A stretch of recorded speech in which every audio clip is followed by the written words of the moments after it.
Welcome to progress coaching institute. Progress coaching institute में आपका स्वागत है। आइए शुरू करते हैं क्लास 9th की साइंस का chapter first, the fundamental unit of life, जिसका पार्ट है माइटोकॉन्ड्रिया। प्रीवियस लेक्चर में हम इसके पहले तक कर चुके थे। आज हमको शुरू करना है माइटोकॉन्ड्रिया। तो लेक्चर शुरू करने से पहले एक वादा मैं करता हूँ कि अगर आप रेगुलर तरीके से 5 से 6 महीने तक फॉलो करते हैं तो आपको साइंस तो समझ में आएगी ही, साथ साथ जो क्वेश्चन को रटने की समस्या होती है, क्वेश्चन रटना पड़ता है लोगों को, क्वेश्चन को रटने की समस्या आपकी समाप्त हो जाएगी। आप समझ के क्वेश्चन का आंसर खुद से दे पाएंगे। तो आइए इसी वादे के साथ हम लोग शुरू करते हैं। माइटोकॉन्ड्रिया।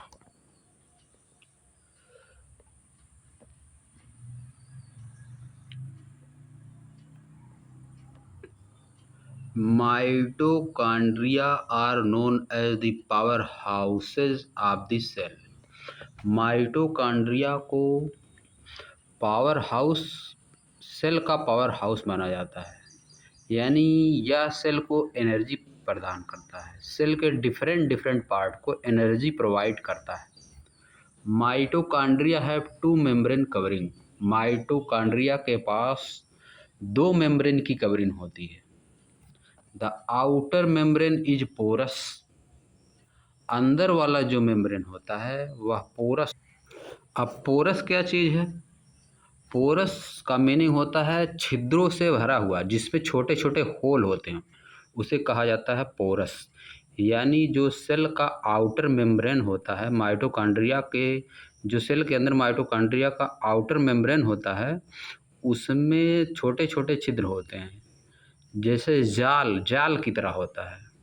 उसमें छोटे छोटे छिद्र होते हैं, उससे कोई चीज़ अंदर बाहर आ भी जा सकती है और जा भी सकती है। वाइल द इनर मेम्ब्रेन, जबकि जो अंदर वाली मेम्ब्रेन होती है, is deeply folded. Deeply folded का मीनिंग क्या होता है? गहराई से मुड़ी हुई, यानी थोड़ा फोल्ड होती है, फोल्डेड। जैसे फोल्डिंग को हम लोग, फोल्डिंग जो चारपाई होती है उसको फोल्ड कर सकते हैं, उसी तरह से फोल्डेड होती है, यानी मुड़ी हुई होती है, गहराई से मुड़ी हुई। अब मेम्ब्रेन का जिनको नहीं समझ में आ रहा है, व्हाट इज मेम्ब्रेन? मेम्ब्रेन एक झिल्ली की तरह होती है, परत। These folds increases surface area of ATP generating chemical reaction. यह जो होते हैं दीज फोल्ड्स, जो ये फोल्ड्स जो मुड़े हुए पार्ट होते हैं, इंक्रीज मतलब बढ़ाते हैं, सरफेस एरिया बढ़ा देते हैं फॉर एटीपी जनरेटिंग। एटीपी के जनरेशन के लिए सरफेस एरिया बढ़ा देते हैं इन केमिकल रिएक्शन। केमिकल रिएक्शन में एटीपी जनरेट करने के लिए सरफेस एरिया बढ़ा देते हैं। एटीपी क्या है? एटीपी एनर्जी है, एडिनोसिन ट्राइफॉस्फेट एक प्रकार की एनर्जी है जो कि माइटोकॉन्ड्रिया में रिलीज होती है। The energy required for various chemical activities needed for life is release by mitochondria in the form of ATP. अब देखिए एटीपी के बारे में बताना है, adenosine triphosphate. The energy required for various chemical activities needed for life is release by mitochondria. The energy required for various chemical activities needed for life is, life के लिए जो केमिकल एक्टिविटीज़ को करने के लिए जो एनर्जी रिक्वायर होती है वह माइटोकॉन्ड्रिया से रिलीज की जाती है। उस एनर्जी का फॉर्म क्या होता है? एटीपी। एटीपी के फॉर्म में होती है, जिसका फुल फॉर्म है adenosine triphosphate molecule. ATP is known as the energy currency of the cell. ATP को एनर्जी करेंसी कहा जाता है। ATP is known as energy currency of the cell. ATP को सेल का एनर्जी करेंसी कहा जाता है। The body uses the energy store in ATP for making new chemical compound. हमारा शरीर जो है एटीपी में जो एनर्जी स्टोर रहती है उसका यूज करती है केमिकल कंपाउंड को फॉर्म करने में, एंड फॉर मैकेनिकल वर्क, और मैकेनिकल वर्क के लिए यूज करती है। अब अगर कहा जाए कि माइटोकॉन्ड्रिया में कितना लिखना है, अगर क्वेश्चन आएगा 100% आएगा क्वेश्चन, व्हाट इज माइटोकॉन्ड्रिया। तो माइटोकॉन्ड्रिया में अगर आपको कहा जाए इसके बारे में कितना लिखना है, तो माइटोकॉन्ड्रिया में जितना दिया है टोटल इम्पॉर्टेंट है। यहाँ से लेके लास्ट तक जितना भी है माइटोकॉन्ड्रिया का टोटल पार्ट इम्पॉर्टेंट है क्लास 9th के एग्ज़ाम के लिए। साथ ही साथ जो गवर्नमेंट जॉब की परीक्षाएं होती है जैसे रेलवे हो गया, एसएससी हो गया, और भी जो भी गवर्नमेंट एग्ज़ाम होते हैं, माइटोकॉन्ड्रिया से ज़्यादातर प्रश्न पूछा ही जाता है। तो 9th के लिए तो इम्पॉर्टेंट है ही, साथ साथ ही गवर्नमेंट जॉब का जो तैयारी कर रहे हैं या करना चाह रहे हैं उनके लिए भी इम्पॉर्टेंट है। Mitochondria are strange organelle in the sense that they have their own DNA. Mitochondria एक स्ट्रेंज ऑर्गेनली है इन द सेंस, इसका मतलब है कि they have their own DNA, इनके पास अपना खुद का डीएनए होता है। DNA means deoxyribonucleic acid and ribosome, इनके पास अपना खुद का डीएनए और राइबोसोम होता है। Therefore mitochondria are able to make some of their own protein, इसी कारण माइटोकॉन्ड्रिया अपना खुद का प्रोटीन बना सकती है, बनाती है। तो माइटोकॉन्ड्रिया में टोटल इम्पॉर्टेंट, कुछ भी छोड़ना नहीं। सबसे इम्पॉर्टेंट माइटोकॉन्ड्रिया में क्या चीज़ है? ATP. Mitochondria is known as the power house of the cell and energy released in the form of ATP in mitochondria. तो आप जाइए, अब नेक्स्ट आगे हम लोग देखते हैं प्लास्टिड्स। पहले ही बता दे रहा हूँ कि प्लास्टिड्स केवल प्लांट सेल में पाया जाता है, यह एनिमल सेल में नहीं पाया जाता है। Plastid are present only in plant cell, plastid केवल प्लांट सेल में पाया जाता है। There are two types of plastids, दो तरह के प्लास्टिड्स होते हैं। क्रोमोप्लास्ट, कलर्ड प्लास्टिड जिसको कहा जाता है, and leucoplast, white or colourless plastids. Chromoplast containing the pigment chlorophyll are known as chloroplast. Chromoplast containing the pigment chlorophyll, ऐसे क्रोमोप्लास्ट जो कि पिगमेंट क्लोरोफिल कंटेन करते हैं, यानी जिसमें कलर पैदा वाला ग्रीन कलर का होता है। पिगमेंट मतलब, पिगमेंट क्लोरोफिल मतलब ऐसी चीज़ जो जिसकी मदद से पौधे जो है अपना भोजन बनाते हैं, प्लांट्स जो है अपना भोजन बनाते हैं, वह ग्रीन कलर होता है। Chlorophyll, green colour, pigment chlorophyll are known as the chloroplast, इनको क्या कहा जाता है? Chloroplast. Chromoplast containing the pigment chlorophyll, ऐसे क्लोरोप्लास्ट जो कि पिगमेंट क्लोरोफिल कंटेन करते हैं उनको क्या कहते हैं? क्लोरोप्लास्ट कहते हैं। Chloroplast are important for photosynthesis in plants, chloroplast जो है प्लांट में फोटोसिंथेसिस के लिए इम्पॉर्टेंट होता है। Chloroplast photosynthesis, what is photosynthesis? Photosynthesis is the process by which plants make their food in the presence of sun. In this process, plants released oxygen O2 and absorb CO2. Chloroplast also contain various yellow or orange pigment. Chloroplast और तरह के yellow और orange colour भी contain करते हैं। In addition to chlorophyll, chlorophyll के अतिरिक्त। Leucoplast are primarily organelle in which material such as starch. Leucoplast are primarily organelle, leucoplast वे ऑर्गेनली हैं इन विच जिसमें मटेरियल सच एज कि starch, oils and protein granules are stores. Leucoplast में starch, oils और protein granules store किए जाते हैं।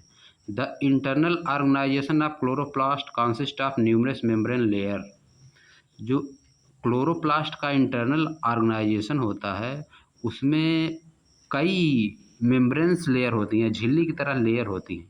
Embedded in material called stroma, उसमें कुछ मटेरियल एम्बेडेड होते हैं, लगे होते हैं, जिनको हम क्या कहते हैं? Stroma. These are similar to mitochondria, ये माइटोकॉन्ड्रिया के ही सिमिलर होते हैं इन एक्सटर्नल स्ट्रक्चर, बाहरी स्ट्रक्चर से अगर देखा जाए तो जो ये स्ट्रोमा होते हैं chloroplast, the the internal organisation of chloroplast consist of numerous membrane layer embedded in material called chroma. जो क्लोरोप्लास्ट हैं वो या प्लास्टिड्स जो हैं वो माइटोकॉन्ड्रिया के समान ही होते हैं इन द एक्सटर्नल स्ट्रक्चर, बाहर स्ट्रक्चर से अगर देखा जाए। लाइक द माइटोकॉन्ड्रिया, माइटोकॉन्ड्रिया की तरह plastids also have their own DNA and ribosome. Plastids के पास अपना खुद का डीएनए और राइबोसोम होता है। तो सेम है उसी तरह से, जिस तरह से यह देख लीजिए इसमें माइटोकॉन्ड्रिया में होता है। एनिमल सेल में mitochondria are the strange organelle since they have their own DNA and ribosome. उसी ठीक उसी प्रकार से इसमें देख लीजिए, लाइक द माइटोकॉन्ड्रिया की तरह plastids also have their own DNA and ribosome. Same structure है दोनों का, सेम काम करते हैं। प्लांट सेल में यह काम करता है, माइटोकॉन्ड्रिया एनिमल सेल में करता है जो काम। अब आ जाइए वैकुलस क्या होता है। वैकुलस आर स्टोरेज सैक्स फॉर सॉलिड और लिक्विड कंटेंट। वैकुलस एक स्टोरेज सैक्स है जो कि सॉलिड और लिक्विड कंटेंट को स्टोर कर। अब सैक्स क्या चीज़ है, एक प्रकार का थैला मान लीजिए, बैग मान लीजिए। Vacuole are small size in animal cell. Animal cell में वैकुलस जो है स्मॉल साइज का होता है, वाइल प्लांट सेल है a very large vacuoles. Plant cell में बहुत बड़ा होता है, थैला जो होता है सैक्स बहुत बड़ा होता है। The central vacuole of some plant cell में occupy 50 to 90% of the cell volume. जो वैकुलो का सेंट्रल पार्ट होता है, बीच का हिस्सा होता है, कुछ प्लांट्स में वह सेल का 50 से 90% सेल वॉल्यूम होता है। अब आ जाइए आप, in plant cell vacuoles are full of cell sap. Plant cell में वैकुलस सेल सैप से भरा हुआ होता है and provide turgidity and rigidity to cell, और सेल को मजबूती प्रदान करता है। टर्गिटी एंड रिगिडिटी मजबूत। अब देखिए टर्गिटी एक शब्द हो गया। टर्गिटी का मीनिंग क्या होता है, टर्गिटी का मतलब होता है जिसमें थोड़ा सा स्वेलिंग हो और साथ साथ मजबूती हो, उसको कहा जाता है टर्गिट। और रिगिडिटी मतलब कठोरता। Cell sap, full of cell sap मतलब, सैप मतलब होता है वाटर और डिफरेंट सब्सटेंस उसमें भरे रहते हैं। एक स्थान ऐसा होता है, एक पोजीशन ऐसी होती है वैकुलो के अंदर जिसमें डिफरेंट मटेरियल्स न्यूट्रिएंट भरे होते हैं, उसको सेल सैप कहा जाता है। इन प्लांट सेल में वैकुलस किस चीज़ से भरा होता है, सेल सैप से भरा होता हुआ, and provide turgidity and rigidity to the cell. आगे आ जाइए। Many substance of importance in the life of the plant cell are stored in vacuoles। बहुत से सारे ऐसे सब्सटेंस जो कि प्लांट की लाइफ के लिए इम्पॉर्टेंट होते हैं वैकुलस में स्टोर्ड रहते हैं। दीज इंक्लूड अमीनो एसिड, इसमें क्या क्या चीज़ सम्मिलित है, अमीनो एसिड है, शुगर है, वेरियस ऑर्गेनिक एसिड है एंड सम प्रोटीन।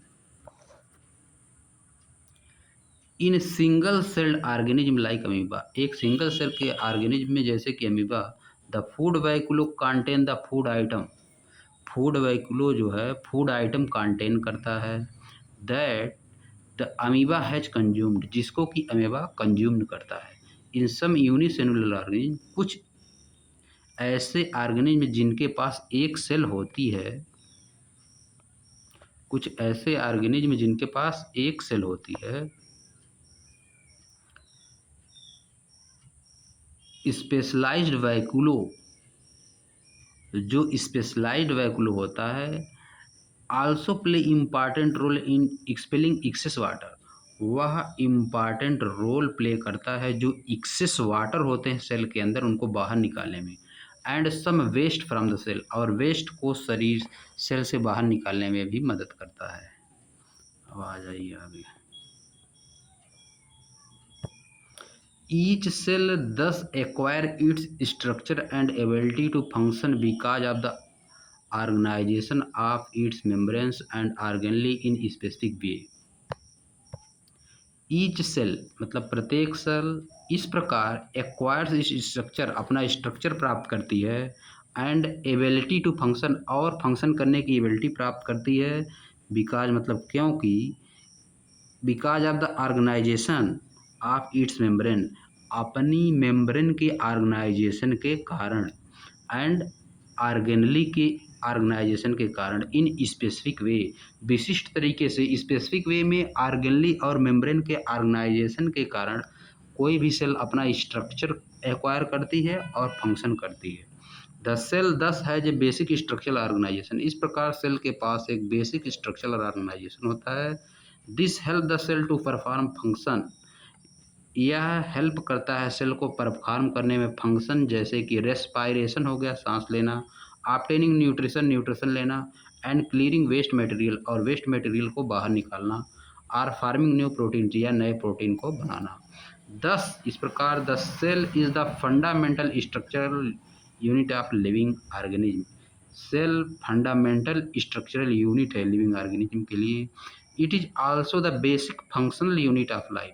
इस प्रकार से सेल बेसिक फंक्शनल यूनिट भी लाइफ है, इसीलिए सेल का डिफिनेशन होता है cell is the basic fundamental यानी cell is the fundamental structural and functional unit of life. Cell is the basic structural और फंक्शनल यूनिट ऑफ लाइफ या cell is the fundamental structural and functional unit of life. तो इसी के साथ हम लोग आज की लेक्चर को समाप्त करते हैं। अब नेक्स्ट लेक्चर में हम लोग पढ़ेंगे सेल डिवीज़न। अब थोड़ा सा पार्ट बचा हुआ है, बहुत ही थोड़ा सा पार्ट, इसको हम लोग नेक्स्ट लेक्चर में पढ़ेंगे। बहुत ही इम्पॉर्टेंट ये भी पार्ट है। तो इस चैप्टर में सबसे ज़्यादा इम्पॉर्टेंट जो चीज़ें हैं वो है माइटोकॉन्ड्रिया आपका हो गया। माइटोकॉन्ड्रिया मोस्ट इम्पॉर्टेंट, एग्जाम में 100% पूछा जाएगा। और सेकेंड है प्लास्टिड्स, ये भी एग्जाम में पूछा जाता है 100%। इसके बाद आप बैकुलो पढ़ चुके, ये भी एग्जाम के लिए इम्पॉर्टेंट है। और आ जाइए आप गोल्गी ऑपरेटस, इम्पॉर्टेंट एग्जाम के लिए। Lysosome important.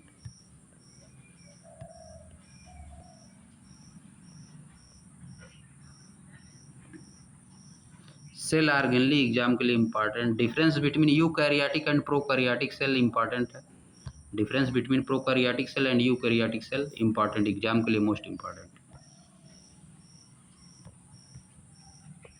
एंडोप्लाज्मिक रेटिकुलम, ये भी एग्जाम के लिए इम्पॉर्टेंट। साइटोप्लाज्मा, इस पे आपको 10 से मिनिमम 30 to 35 वर्ड में लिखना आना चाहिए इन सभी चीज़ों। ज़्यादा सबसे मोस्ट इम्पॉर्टेंट जो है वह क्या है आपका माइटोकॉन्ड्रिया और प्लास्टिड्स। और difference between plant cell and animal cell. तो हम लोग इसी के साथ आज का लेक्चर समाप्त करते हैं। नेक्स्ट लेक्चर में हम लोग पढ़ेंगे सेल डिवीज़न, सेल कैसे डिवाइड होती है। तो यहाँ से हम लोग नेक्स्ट लेक्चर में पढ़ेंगे।